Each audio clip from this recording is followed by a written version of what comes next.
Morning to all. Welcome to BC study circle. మనం last class continue చేద్దాం. శాతవాహనుల చక్రవర్తుల గురించి మాట్లాడుకుంటున్నాం. ఈరోజు మొదటి శాతకర్ణి శాతవాహన సామ్రాజ్య స్థాపకుడైనటువంటి శ్రీముఖుని యొక్క కుమారుడు. శ్రీముఖుని యొక్క కుమారుడు. శ్రీముఖుడు ఎవరు? శాతవాహన సామ్రాజ్య స్థాపకుడు. మొదటి శాతకర్ణి గురించి వివరించేటటువంటి శాసనం అత్యంత ముఖ్యమైనది ఏంటంటే నానాగఢ్ శాసనం. ఏ శాసనం? నానాగఢ్ శాసనం. ఈ నానాగఢ్ శాసనం మొదటి శాతకర్ణి గురించి వివరిస్తుంది.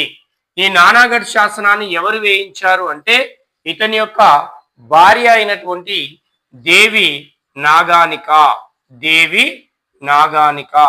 ఈ దేవి నాగానిక ఎవరు? మొదటి శాతకర్ణి యొక్క భార్య.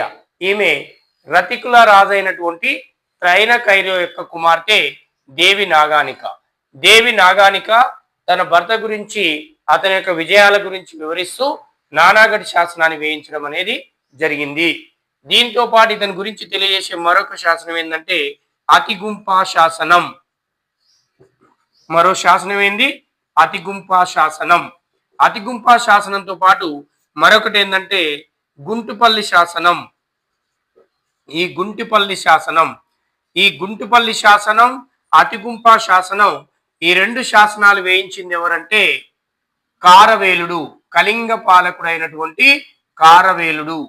ఈ కళింగ పాలకుడైన కారవేలుడు అతిగుంపా శాసనం, గుంటిపల్లి శాసనాన్ని వేయించి ఈ రెండు శాసనాల్లో ఏం తెలియజేస్తాడంటే కారవేలుడు నేను మొదటి శాతకర్ణిని ఓడించాను అని అంశాన్ని అతిగుంపా శాసనం ద్వారా తెలియజేస్తుంది మనకు. అంటే మొదటి శాతకర్ణి కారవేలుని చేతిలో ఓడిపోయినట్టుగా ఏ శాసనంలో తెలియబడిందంటే అతిగుంపా శాసనంలో తెలియజేయబడింది. మరి మొదటి శాతకర్ణి యొక్క గొప్పతనం ఏంది, అసలు ఏంటని ఒకసారి మనం చూసినట్లయితే ఇతని యొక్క ప్రత్యేకత ఏమన్నా ఉందా అని చూసినట్లయితే మనము ఈ మొదటి శాతకర్ణి కాలం, ఈ మొదటి శాతకర్ణి తొలిసారిగా అంటే శాతవాహనులో తొలిసారిగా ఇతను రెండు అశ్వమేధ యాగాలు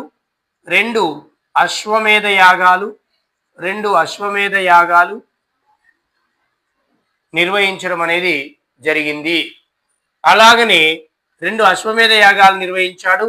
దీంతో పాటు ఇతను దాన ధర్మాలకు శ్రీకారం చుట్టడం అనేది జరిగింది.